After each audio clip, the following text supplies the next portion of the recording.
Gloria al Señor por esa hermosa interpretación musical. He tenido el privilegio de conocer al cuarteto Los Heraldos del Rey por una buena cantidad de tiempo y siempre me he deleitado en escuchar las interpretaciones musicales de ellos.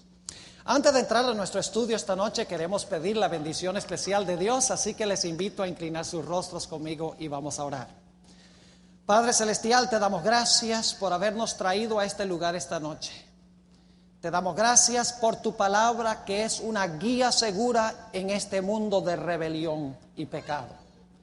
Pedimos esta noche que a través del ministerio de tu Santo Espíritu hables a nuestras mentes y corazones, para que tengamos la disposición de recibir el mensaje que tienes para nosotros.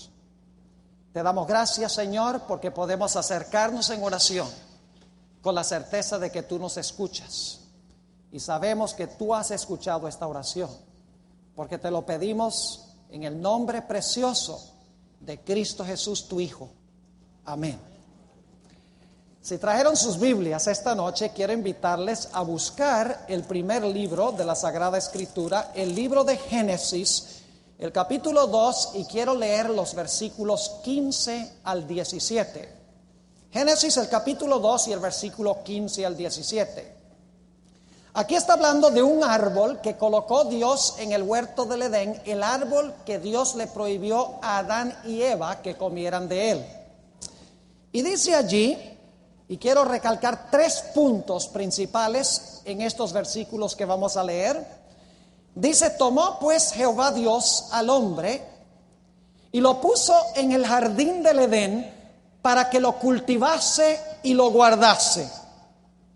Y luego sigue diciendo: y Jehová Dios mandó al hombre diciendo: puedes comer de todos los árboles del jardín. Pero luego quiero que noten lo que dice Dios: pero del árbol del conocimiento del bien y del mal no comerás de él, porque el día que comas de él ciertamente morirás. Ahora hay 3 puntos que quiero recalcar de este pasaje con que empezamos nuestro estudio en esta noche. En primer lugar, quiero recalcar que cuando Dios puso ese árbol en el huerto del Edén y le prohibió a Adán y Eva que participaran de ese árbol, en ese mandato de Dios se encontraban en realidad resumidos todos los 10 mandamientos. Y podría ir un mandamiento tras otro para ilustrarles ese punto, pero solamente podemos escoger algunos. Por ejemplo, cuando Eva comió del árbol, ¿robó? ¿Sí o no? Claro. Y la Biblia tiene un mandamiento que dice: no hurtarás. Pregunta: ¿Eva codició? Claro que sí. Hay un mandamiento que dice: no codiciarás. Lógico que sí. ¿Eva deshonró a su Padre Celestial? La Biblia dice que debemos honrar a nuestro Padre, en este caso Dios, también nuestros padres terrenales. Les pregunto: cuando Eva comió del árbol, ¿se quiso hacer Dios? Lo leímos ayer, ¿verdad? Cuando Eva comió del árbol, ¿mató? Ese está más difícil, dicen algunos, pero no está.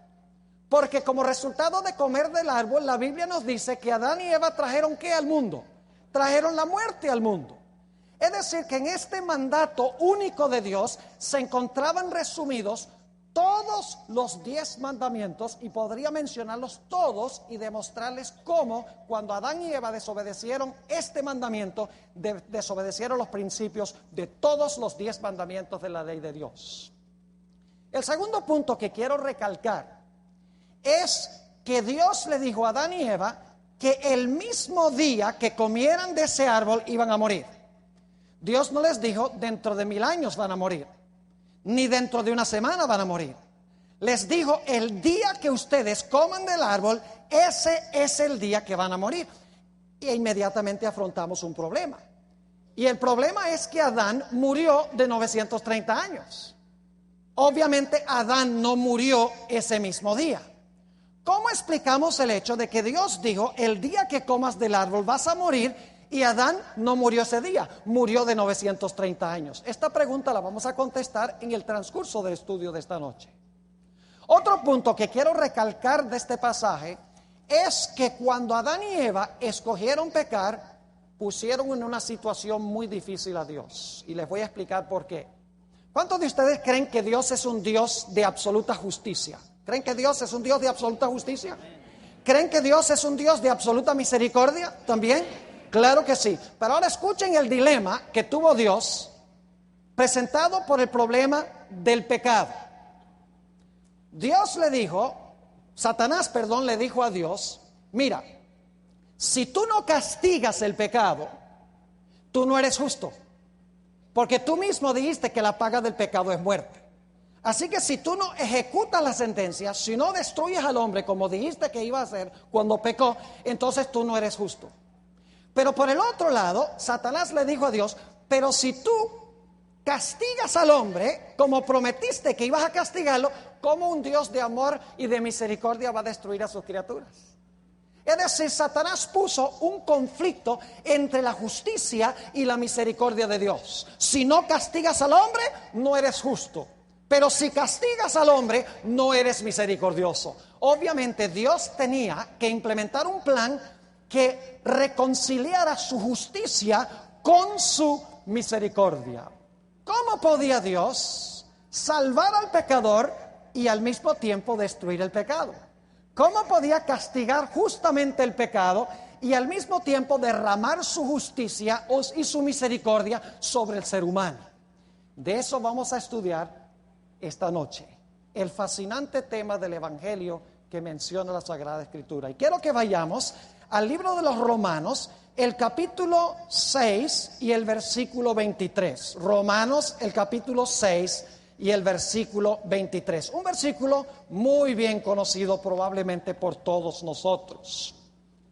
Y lo que quiero que ustedes se imaginen es que hay dos patrones. El primer patrón, ¿sabe lo que es un patrón, verdad? Un jefe de trabajo. El primer patrón le vamos a poner el nombre Señor Pecado. Y el segundo patrón le vamos a poner el nombre de Señor Justicia. Ahora, noten la primera mitad de este versículo. Porque la paga del pecado es muerte. La paga del pecado es muerte. Ahora fíjense, la palabra paga aquí se puede traducir y se usa en otras partes del Nuevo Testamento. Se traduce como salario. Es decir, el salario del pecado es ¿qué cosa? Es la muerte.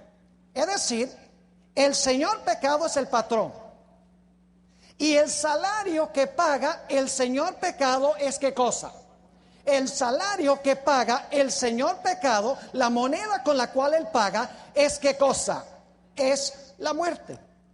Ahora yo pregunto, cuando el Señor pecado le paga a usted con la muerte, porque usted trabajó para él, ¿usted se está ganando lo que merece? ¿Sí o no? Si usted trabajó por el patrón pecado, ¿merece que el patrón pecado le pague? Y ahora escuchen bien, usted no puede decirle al Señor pecado, no, yo no quiero tu pago. Porque si usted trabajó para el patrón pecado le dice, usted trabajó para mí, así que aquí tienes tu salario. ¿Y cuál es el salario? El salario es la muerte. Y la muerte nos la ganamos porque trabajamos para el Señor pecado. ¿Están entendiendo lo que estoy diciendo? Ahora, ¿cuántos de nosotros aquí en esta noche hemos trabajado para el patrón pecado? Levanta la mano el que nunca trabajó para el patrón pecado. Si levantan la mano, por primera vez empiezan a trabajar para el Señor pecado, porque son mentirosos. La Sagrada Escritura nos dice en Romanos el capítulo 3 y el versículo 10, no hay justo ni aún ¿cuántos? Ni aún uno. ¿Cuántos han servido al Señor pecado? Todos han servido al Señor pecado. Es más, Romanos el capítulo 3 y el versículo 20 dice, y ustedes conocen este texto, dice, todos han pecado y están destituidos de la gloria de Dios. ¿Cuántos entonces hemos servido al patrón pecado? ¿Cuántos hemos trabajado en la empresa del patrón pecado? Todos hemos trabajado en la empresa del señor pecado y por lo tanto todos merecemos lo que paga el patrón pecado. ¿Y qué es lo que paga él? Él paga justamente con la muerte. Pregunto, ¿es justo que pague con la muerte, sí o no? Claro que sí, porque si usted trabaja, usted se gana lo que él paga. ¿Está claro lo que hemos estudiado? Ahora escuchen bien. El pecado es algo muy profundo, no es solamente acciones malas. El pecado también son pensamientos y sentimientos malos. Por ejemplo, el Señor Jesucristo declaró en Mateo el capítulo 5 y el versículo 27 y 28, en las palabras muy bien conocidas, Mateo el capítulo 5 y el versículo 27 y 28, el Señor Jesucristo habla del adulterio y dice lo siguiente: oísteis que fue dicho, no adulterarás. Es decir, no cometas adulterio. Mas yo os digo que cualquiera que mira a una mujer para codiciarla, ¿qué pasó? Ya adulteró con ella, ¿dónde? Ya adulteró con ella en su corazón. Es decir, usted no tiene que actuar mal para servir al Señor pecado. Usted lo único que tiene que hacer es ¿qué? Pensar mal para servir al Señor pecado. En el mismo capítulo el Señor Jesucristo declaró que si tú te enojas con tu hermano, ya tú has cometido asesinato, ¿dónde? En el corazón. Es decir, servir al Señor pecado no es solamente actuar mal, sino que significa pensar mal y sentir mal. Ahora, si vamos a ese nivel, ¿cuántos de nosotros hemos servido al patrón pecado? No cabe duda alguna de que cada instante nosotros estamos sirviendo al Señor pecado. Pero ahora necesitamos hablar del otro patrón. Volvamos otra vez a Romanos el capítulo 6. Romanos el capítulo 6 y vamos a leer la segunda parte de este versículo tan maravilloso. Romanos 6 y el versículo 23. Dice, porque la paga del pecado es muerte, mas la ¿qué? Mas la dádiva de Dios es vida eterna en Cristo Jesús, Señor nuestro. Ahora, el otro patrón es el patrón justicia. Pregunta, ¿cuántos seres humanos en este mundo han servido perfectamente al patrón justicia? ¿Alguno aquí ha servido perfectamente al patrón justicia? ¿Alguno ha sido perfecto? ¿No ha violado la ley ni una vez? Ni en acción ni en pensamiento, claro que no. La Biblia dice que todos hemos pecado, que no hay justo ni aún uno. Es decir, todos en algún momento hemos servido al patrón pecado. Nadie ha servido al patrón justicia. No debo decir nadie, sino que la Biblia enseña que hubo uno que sirvió perfectamente al patrón justicia. ¿Y quién fue ese? Cristo Jesús. Vivió en este mundo por un periodo de 33 años, asediado constantemente por Satanás, atacado y afligido y odiado, tentado en todo, dice la Biblia, como nosotros. Y cada vez que Satanás venía contra él, el Señor Jesucristo levantaba una barrera y decía, yo no sirvo al patrón pecado, yo sirvo al patrón justicia. Y Jesús sirvió al patrón justicia perfectamente. Ahora quiero preguntarles, ¿qué es lo que paga el patrón justicia?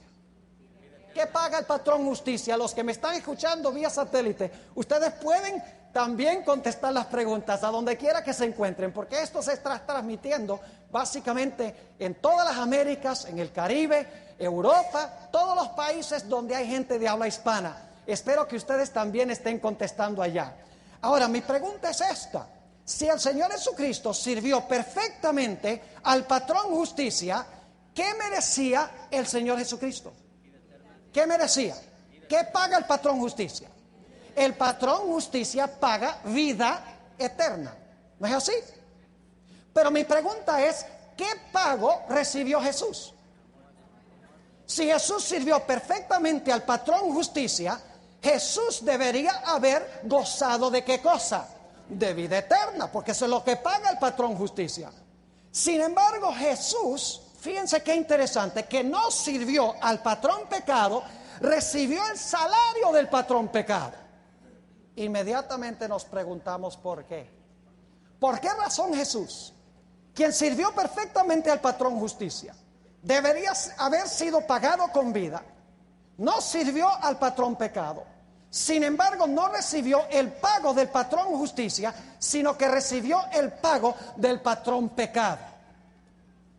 La razón es muy sencilla y la Biblia lo explica claramente. Pero antes de ir a la explicación, yo quiero preguntarles algo. ¿Qué significa una dádiva? ¿Qué es una dádiva? Algunas versiones traducen esto el regalo de Dios, el don de Dios, es vida eterna. Ahora yo les pregunto, ¿cuánto cuesta un regalo? Siempre que hago esta pregunta, la gente dice el regalo no cuesta nada. Pero el regalo cuesta. Pero el que paga el regalo no es el que lo recibe. El que paga el regalo es el que lo da. ¿No es así? Ahora Romanos 6:23 dice, claramente la segunda mitad del versículo, dice, mas el regalo de Dios es vida eterna en Cristo Jesús, Señor nuestro. Yo pregunto, ¿el que recibe el regalo tiene que pagarlo? Imagínense ustedes que se está celebrando el Día de la Madre y un esposo viene y le compró un perfume bien caro a la esposa. Y viene y le dice a la esposa, mira, te compré este regalo, este perfume bien fino. Y la esposa saca el perfume y se echa un poquito de perfume, pero huele hermoso, huele lindo. Y entonces ahora el esposo le dice, páguemela. Claro que no va a hacer eso. Porque si es un regalo, no hay que pagarlo. Pero ¿quién lo pagó? Lo pagó el esposo. Pero el esposo se lo regala a la esposa. Es decir, el esposo pagó y le dio el regalo a la esposa. Eso es lo que hace el Evangelio de Jesús.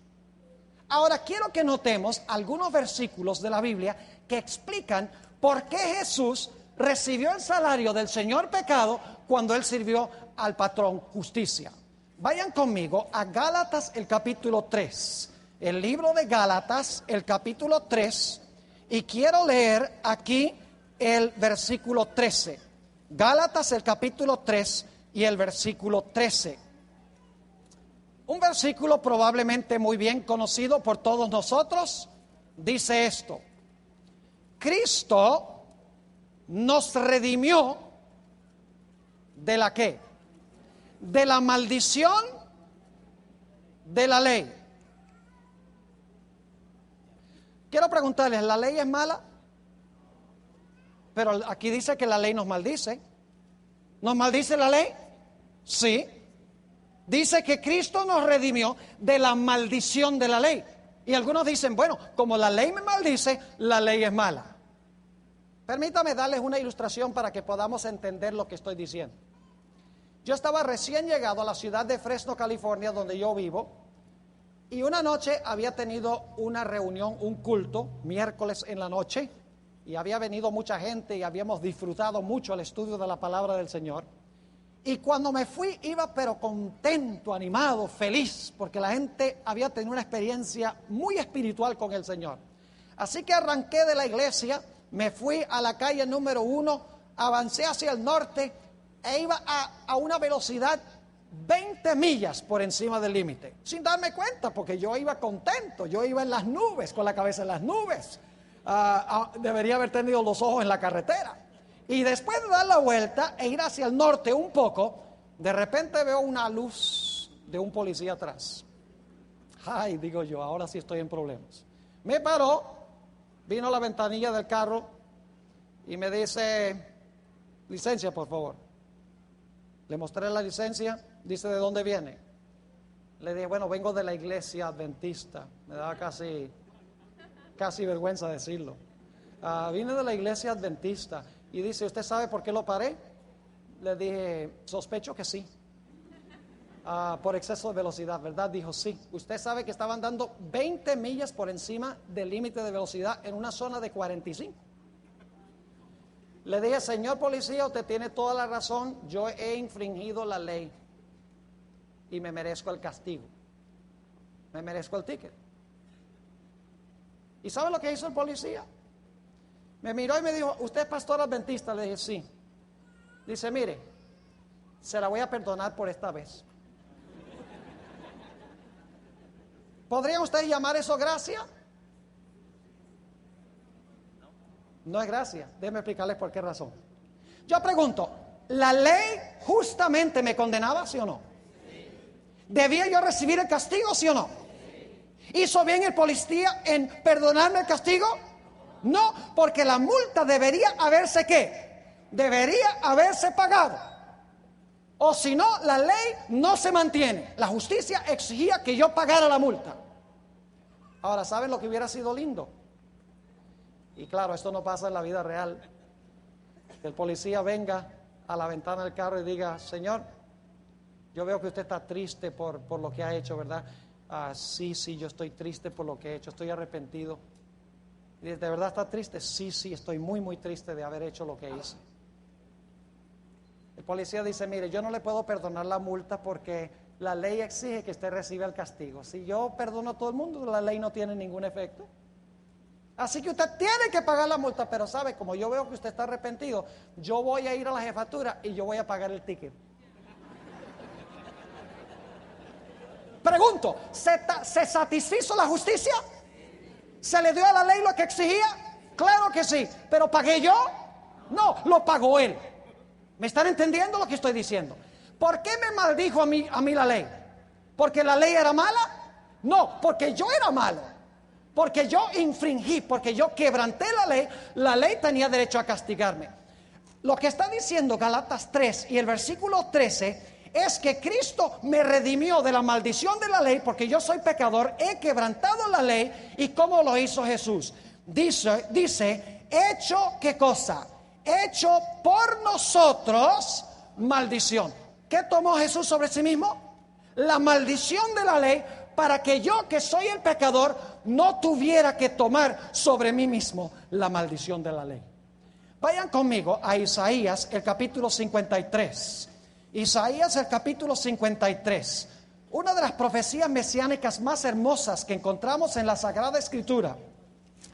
Isaías, el capítulo 53. Y vamos a leer algunos versículos que encontramos en esta maravillosa profecía, escrita más o menos 700 años antes de nacer el Señor Jesucristo. Dice en el versículo 4, hablando del Mesías, ciertamente llevó Él nuestras enfermedades y sufrió nuestros dolores. Y nosotros le tuvimos por azotado, escuchen esto, le tuvimos por azotado, por herido ¿de quién? De Dios y abatido. ¿Quién hirió a Jesús? Dios lo hirió. ¿Quién azotó a Jesús? Dios lo azotó, dice aquí. Versículo 5. Mas él herido fue ¿por qué? Por nuestras rebeliones, molido por nuestros pecados. El castigo de nuestra paz fue sobre él, y por su llaga fuimos nosotros ¿qué? Sanados.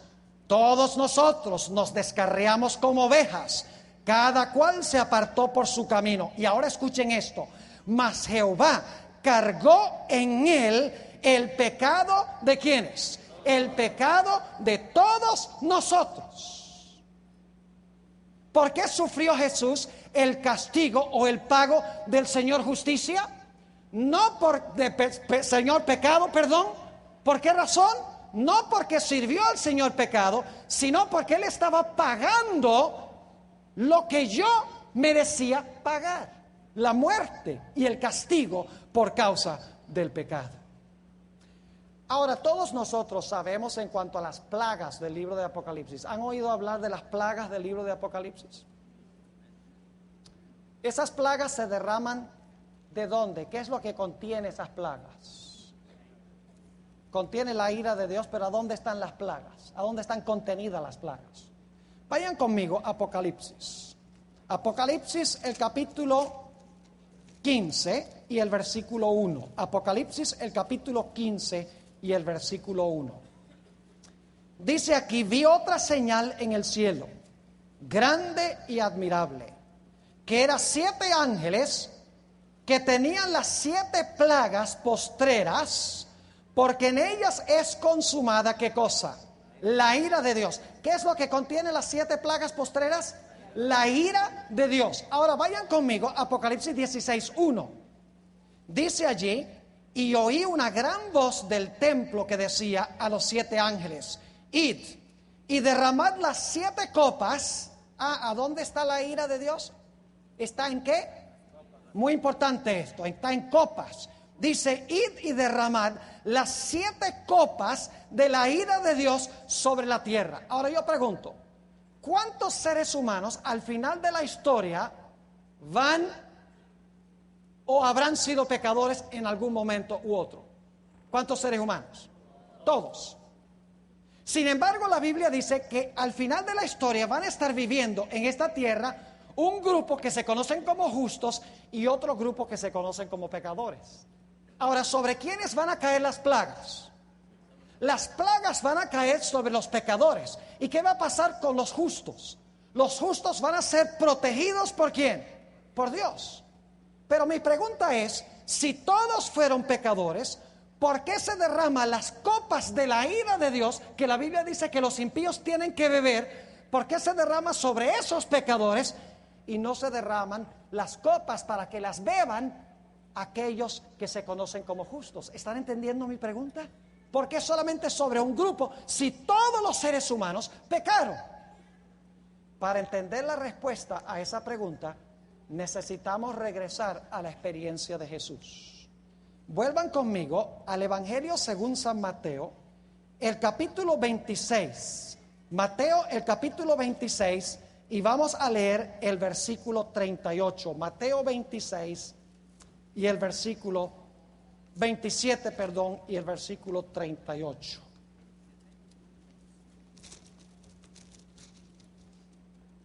Dice allí, en Mateo 26, perdón, y el versículo 38 lo siguiente. Es el capítulo 26. Entonces Jesús les dice: mi alma muy triste, ¿hasta qué? Hasta la muerte. Quedaos aquí y velad conmigo. ¿Cómo estaba Jesús? Triste. Aún así. Y nos preguntamos por qué razón es que Jesús estaba triste aún hasta la muerte. No solamente dice la Biblia que estaba triste aún hasta la muerte, sino que la Biblia nos dice que el Señor Jesucristo, si leen Lucas el capítulo 22 y el versículo 44, que el Señor Jesucristo en el huerto del Getsemaní agonizaba en oración ante su Padre, y dice que sudaba gotas como de ¿qué? Gotas de sangre. Ahora yo pregunto, ¿cuánta angustia necesita tener una persona para sudar no sudor, sino sangre? ¿Qué es lo que llevó al Señor Jesucristo a sudar sangre en vez de sudar sudor común y corriente? No era porque Jesús estaba sufriendo aflicción física. Había algo más profundo que estaba sucediendo aquí. Vayan conmigo otra vez a Mateo el capítulo 26 y vamos a notar la oración del Señor Jesucristo, y esta oración la elevó 3 veces. Mateo 26 y el versículo 39. Dice allí, en el huerto del Getsemaní está Jesús, y yéndose un poco más adelante, se postró sobre su rostro, orando y diciendo, ahora escuchen bien: Padre mío, si es posible, pase de mí esta copa. Empero no como yo quiero, sino como tú. ¿Qué oró Jesús? Que pasara ¿qué? La copa. Ahora, ¿qué debía hacer Jesús con esa copa? Noten lo que sigue diciendo en el versículo 42. Dice: otra vez fue, segunda vez, y oró diciendo: Padre mío, ahora escuchen bien, si no puede esta copa pasar de mí sin que yo la beba, hágase tu voluntad. ¿Qué tenía que hacer Jesús con lo que estaba en la copa? Tenía que beber lo que estaba en la copa. Ahora nos dice el versículo 44, que oró por tercera vez. Dice, y dejándolos, fuese de nuevo y oró tercera vez diciendo las mismas palabras. ¿Qué es lo que contenía la copa que tenía que beber nuestro Señor Jesucristo? Vayan conmigo al Evangelio según San Juan, el capítulo 18 y el versículo 11. San Juan, el capítulo 18 y el versículo 11 nos tiene la respuesta en cuanto a quién le dio la copa a Jesús y qué tenía esa copa. Dice en Juan 18 y el versículo 11: Jesús entonces dijo a Pedro: mete tu espada en la vaina. La copa, ¿que quién? La copa que el Padre me ha dado, no la tengo que beber. ¿Quién le dio la copa a Jesús? Su propio Padre le dio la copa que tenía en su mano. ¿Y qué es lo que contenía esa copa? La copa, como dice Apocalipsis, contenía ¿qué? La ira de Dios. ¿Merecía Jesús la ira de Dios? No, porque Jesús sirvió al patrón justicia, no sirvió al patrón pecado. Y sin embargo la Biblia dice que el Padre llenó la copa con su ira, le dio la copa a Jesús y el Señor Jesucristo tuvo que ¿qué? Tuvo que beber la copa. Y me pregunto, ¿por qué el Señor Jesucristo bebió la copa? La estaba bebiendo no por los pecados de Él, sino por los pecados de ¿quiénes? Los pecados nuestros. ¿Saben? Uno de los versículos más solemnes de la Sagrada Escritura es el que encontramos en el libro de Romanos. Si quieren ir conmigo allá, Romanos el capítulo 8 y el versículo 32. Una tremenda declaración del apóstol San Pablo. Romanos el capítulo 8 y el versículo 32. Escuchen esto, mis queridos hermanos y amigos, los que me están viendo vía satélite. Tremendo versículo, dice: el que aún a su propio Hijo, ¿no qué? No perdonó. ¿Necesitaba Jesús perdón? ¿Por qué necesitamos nosotros perdón? Porque somos pecadores. Aquí nos dice que el Padre no perdonó ¿a quién? A su Hijo. Pero si Jesús no necesitaba perdón, porque Jesús nunca pecó. Entonces, ¿por qué el Padre no lo perdonó? Porque Jesús estaba cargando ¿qué? Los pecados tuyos y los pecados míos. Dice, el que aún a su propio Hijo no perdonó, antes le entregó ¿por quiénes? Por todos nosotros. ¿Cómo no nos dará también con Él todas las cosas? Fíjense que el Padre ni siquiera perdonó a Jesús, porque Jesús estaba cargando nuestros pecados. Jesús bebió la copa de la ira de su Padre. ¿Y saben lo que es la ira de Dios? Ustedes saben que el Señor Jesucristo estaba colgado en la cruz del Calvario y emitió esas palabras tan terribles que el evangelista San Mateo dijo las palabras en el idioma arameo, en las cuales con el idioma en que las habló el Señor Jesucristo. Jesús dijo: Elí, Elí, lama sabactaní. ¿Qué significa eso? Dios mío, ¿por qué me has desamparado? Jesús, quien caminó con su Padre por 33 años, podía tener comunión regular con Él, podía hablar con Él, y a veces su Padre audiblemente le hablaba con su voz, que había aprendido a depender de ese compañerismo con su Padre. Y ahora Jesús, habiendo bebido la copa de la ira de Dios, colgado en la cruz, le clama a su Padre, le dice: Dios mío, ¿por qué me has desamparado? Elí, Elí, lama sabactaní. Es porque Jesús estaba cargando nuestros pecados. La carga de los pecados de toda la raza humana fueron colocados sobre Él. Los suyos y los míos. Los que vivieron en el pasado y los que vivirán en el futuro. Note lo que dice el Evangelio en la primera epístola del evangelista San Juan. Primera de San Juan, el capítulo 2 y el versículo 2. Primera de San Juan, el capítulo 2 y el versículo 2. ¿Por cuántas personas bebió Jesús la copa, mis queridos amigos y hermanos? Los que me están escuchando vía satélite, ¿por cuántos seres humanos murió Jesús? ¿Por cuántos seres humanos bebió Jesús la copa? ¿Por cuántos seres humanos clamó Jesús, Dios mío, ¿por qué me has desamparado? Por todo ser humano que jamás haya vivido en el planeta Tierra. Note lo que dice Primera de San Juan, el capítulo 2 y el versículo 2. Dice, y Él es la propiciación por nuestros pecados. Y no solamente por los nuestros, sino también por los de ¿qué? Por los de todo el mundo. ¿Por cuántos pecados murió Jesús? Por los pecados de todo el mundo. No importa cuál sea tu pecado, Jesús murió por ese pecado. Pero ahora necesitamos preguntarnos, si el Señor Jesucristo murió por todos los pecados que se han cometido, se están cometiendo y van a ser cometidos en el futuro, entonces ¿significa eso que se va a salvar toda la raza humana? Porque todos los seres humanos Cristo pagó, acabamos de decir. Dice que murió por los pecados de todo el mundo.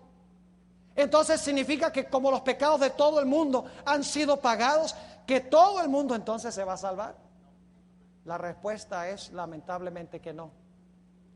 ¿Cuál es el versículo más famoso de la Biblia? Ustedes lo saben, Juan 3:16, ni siquiera tenemos que buscarlo. Ahora, a veces la gente lee la primera mitad del versículo y se le olvida la segunda mitad.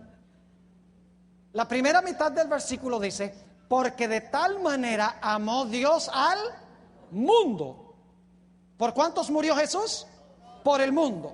Porque de tal manera amó Dios al mundo que ha dado a su Hijo unigénito. Cristo amó al mundo, el Padre lo dio y Jesús murió por los pecados de todo el mundo. Pero recuerden la segunda mitad del versículo. La segunda mitad del versículo dice, para que todo aquel que en Él crea no se pierda, mas tenga ¿qué? Vida eterna. Permítame darles un ejemplo para que podamos entender mejor. Quiero que se imaginen un banco. Lo vamos a llamar el Banco Universal. Ese banco tiene suficientes recursos para pagar todas las deudas de todos los seres humanos en el planeta Tierra. Si usted tiene un mortgage, tiene una hipoteca, suficiente dinero en el banco ahí. Si usted tiene un pago de automóvil, suficiente dinero en el banco. Si usted tiene un pago de cuentas escolares, suficiente dinero en el banco ha sido depositado por el dueño del banco, el magnate multitrillonario. Si usted tiene alguna deuda de tarjetas de crédito, no hay problema. Suficiente dinero ha sido depositado en ese banco para pagar todas las deudas de todos los seres humanos. Solo hay una condición, y es que usted tiene que ir a sacar el dinero. ¿Me explico? Hay suficiente dinero para pagar todas las deudas, pero usted tiene que venir y tiene que sacar el dinero. Lo mismo es con Jesús.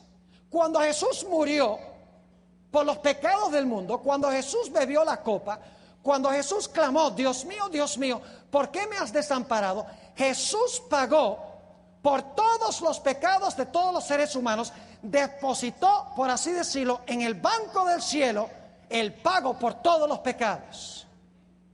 Pero para que nosotros nos podamos beneficiar de lo que hizo Jesús, necesitamos hacer ¿qué cosa? Necesitamos venir a Él para recibir lo que Él depositó. Yo pregunto algo. Cuando alguien le da un regalo, ¿usted tiene la opción de recibirlo o rechazarlo? ¿Sí o no? Ustedes saben que sí. ¿Saben que una vez yo vi un individuo que alguien le dio un regalo y la persona que recibió el regalo no le gustó? Porque la persona que le hizo el regalo tenía mucho dinero y le regaló algo bien barato. Y el individuo que recibió el regalo, cuando lo abrió, le dijo, eso es lo único que tú me puedes regalar teniendo tanto dinero. Toma tu regalo, yo no lo quiero. Y se lo devolvió. Ahora yo pregunto, ¿el Señor Jesucristo compró el regalo de la salvación para todos? Claro, pero nosotros tenemos que tener la disposición ¿de qué? De recibirlo de manos de Jesús. Mis apreciados hermanos y amigos, Jesús pagó un precio infinito. Un precio que no se puede computar ni calcular para que nosotros podamos ser salvos, pero no nos va a obligar. Nosotros tenemos que venir a Él y tenemos que recibir el regalo que Él compró con su preciosa sangre. Ahora la pregunta es, ¿cómo recibimos nosotros ese regalo? ¿Cómo es que yo vengo a Jesús y recibo el regalo que Jesús ha dado por mí? La respuesta la encontramos en el primer libro de la Biblia, el libro de Génesis. Y luego vamos a leer un texto también en el libro de Gálatas. Les voy a relatar la historia, porque ustedes la conocen, y tal vez vamos a leer solo un versículo más adelante. Ustedes recuerdan que cuando Adán y Eva pecaron, ¿cuál fue el primer resultado de su pecado?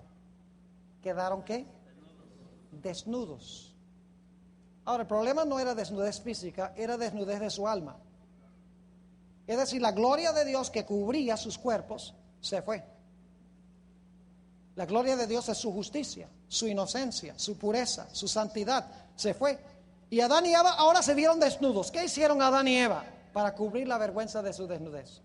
La Biblia dice que tomaron hojas de higuera y se cosieron delantales y se pusieron las hojas de higuera y dijeron, tapada la desnudez. Pero saben que eso no les tapó ninguna desnudez, porque más adelante Dios va y los busca en el huerto y le dice, ¿dónde estás, Adán? Y Adán dice, no, me escondí porque tuve miedo y estaba desnudo. Pero ya estaba cubierto con las hojas de higuera. Es decir, su desnudez no era de cuerpo, su desnudez era de alma, porque había pecado contra Dios. Es decir, en la Biblia, cuando la Biblia habla de desnudez, está hablando de una persona que está viviendo en una vida de pecado. Cuando la Biblia habla de estar cubiertos con los mantos de justicia de Dios, significa que el individuo ha abandonado el pecado, ha recibido a Cristo Jesús y está cubierto de Jesús. Ahora, Dios vio a Adán y Eva con esas túnicas que ellos habían confeccionado de hojas de higuera. Y Dios los miró y posiblemente pensó, pero qué ridículos se ven estos, con esas hojas de higuera mal cocidas. Así que la Biblia nos dice que Dios hizo algo muy especial. Noten lo que declara Génesis 3 y el versículo 21. Génesis 3 y el versículo 21. Dice aquí,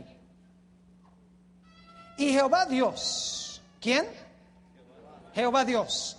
Jehová Dios hizo para el hombre y para su mujer, ¿qué cosa? Túnicas de poliéster.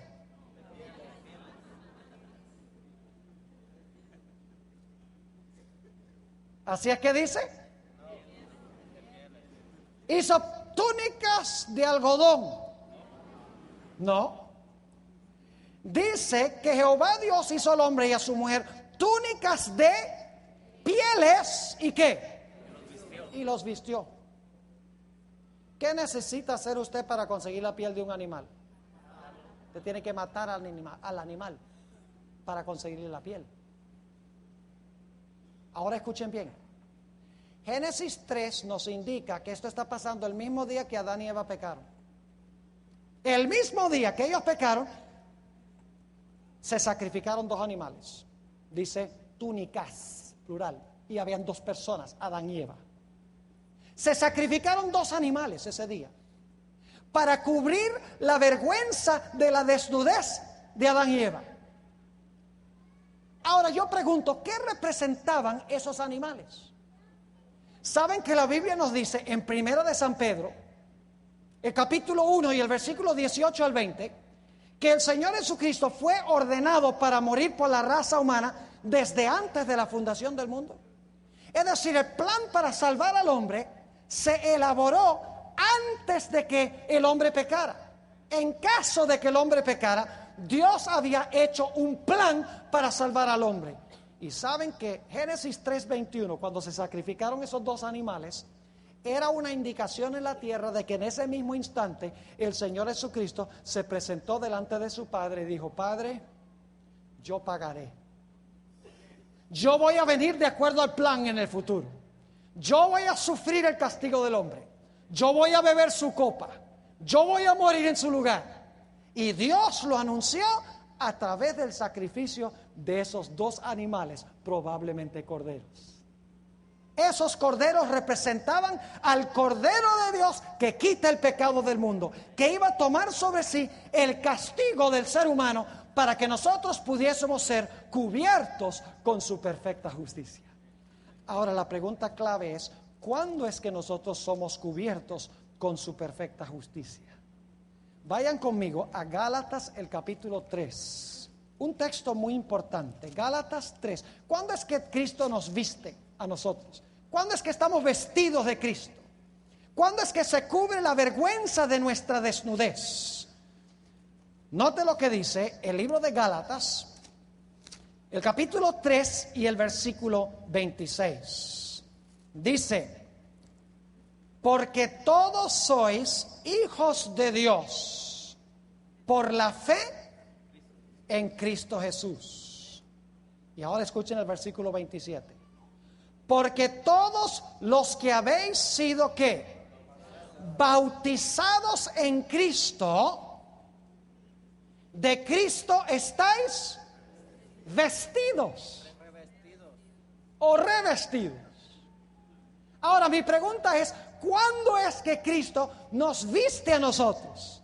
Según este texto, ¿cuándo es que quita las hojas de higuera y nos cubre con su manto de justicia, de tal manera que ahora no tenemos que sufrir el castigo porque Cristo lo sufrió en mi lugar? ¿Cuándo sucede? Dice, todos los que habéis sido ¿qué? Bautizados en Cristo, de Cristo estáis ¿qué? Vestidos. El momento cuando Cristo nos pone el manto de su justicia, nos mira como si nunca hubiéramos pecado, es el momento cuando nos entregamos a Jesús a través del bautismo. Ese es el momento cuando recibimos el regalo.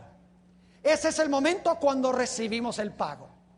Ese es el momento, como dice Romanos 5:1, que tenemos paz con Dios por medio de nuestro Señor Jesucristo. Ya Dios no tiene que destruirnos, ya no tenemos que beber la copa, porque Jesús bebió la copa en nuestro lugar. Qué glorioso mensaje el del Evangelio de Cristo en la Sagrada Escritura. ¿Recuerdan la controversia entre la justicia y la misericordia de Dios? Si castigas al hombre no eres misericordioso, pero si no lo castigas no eres justo. Pues en la cruz del Calvario se resolvió ese problema. Porque la justicia fue paga, porque Jesús pagó por todos los pecados. Pero la misericordia de Dios se reveló porque yo no tengo que pagar por los pecados. Él pagó. Es decir, en la cruz se reveló a Dios como justo y como justificador, como justo y misericordioso para con todos aquellos que reciben a Jesús. Juan 3:16 dice, el que creyere y fuere bautizado. No dice eso, dice porque de tal manera amó Dios al mundo que ha dado a su Hijo unigénito para que todo aquel que en él cree. Marcos 16:16 dice, el que creyere y fuere ¿qué? Bautizado. Fíjense los dos versículos. Juan 3:16 dice, para que todo aquel que en él cree. Marcos 16:16 dice, el que creyere y fuere ¿qué? Bautizado. ¿Cómo demostramos que creemos en Jesús? Escogiendo bautizarnos en él. Yo quiero hacer un llamado en esta noche. Yo sé que hay muchas personas aquí que no han sido bautizadas. Quiero pedir por favor que suba ahora Tony Ávila, mi querido amigo. Él va a cantar un himno especial.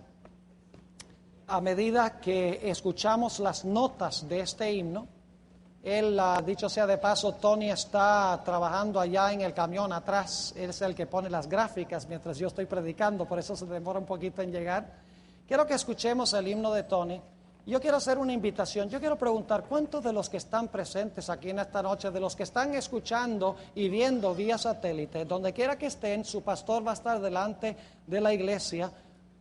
Quiero invitarles, ¿cuántos de los presentes, tanto por satélite como aquí en esta noche, quieren decirle al Señor Jesucristo, Señor, yo quiero en el futuro entregar mi vida a Jesús a través del bautismo, yo quiero ser cubierto de su perfecta justicia y ser aceptado como si nunca hubiera pecado. ¿Hay alguien en esta noche que quiere decirles al Señor Jesús? ¿Podría pedirles por favor que se coloquen de pie? Yo quiero tener una oración para ustedes esta noche. Mientras escuchamos a Tony, por favor colóquense de pie y vamos a tener una oración muy especial para ustedes. Escuchemos.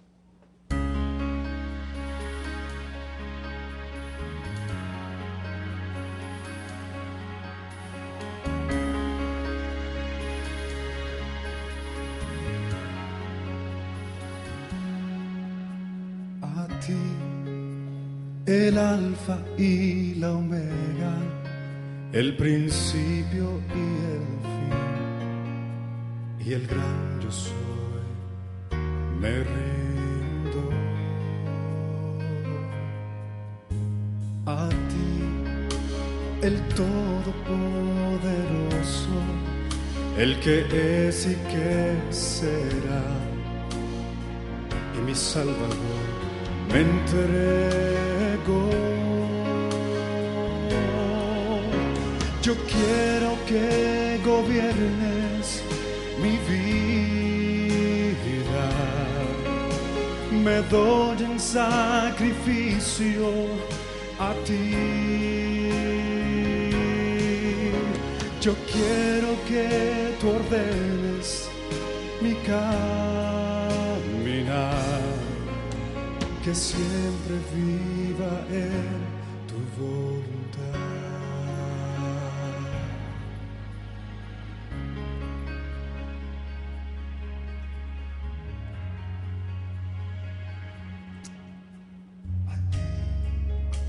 El alfa y la omega, el principio y el fin, y el gran yo soy, me rindo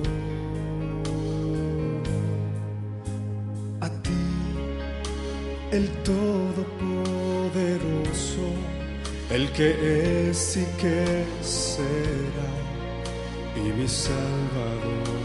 Me entrego. Yo quiero que gobiernes mi vida. Me doy en sacrificio a ti. Yo quiero que tú ordenes mi caminar, que siempre viva en tu voluntad. Yo quiero que gobiernes mi vida. Me doy en sacrificio a ti. Yo quiero que tú ordenes mi caminar, que siempre viva en tu voluntad, que siempre viva en tu voluntad.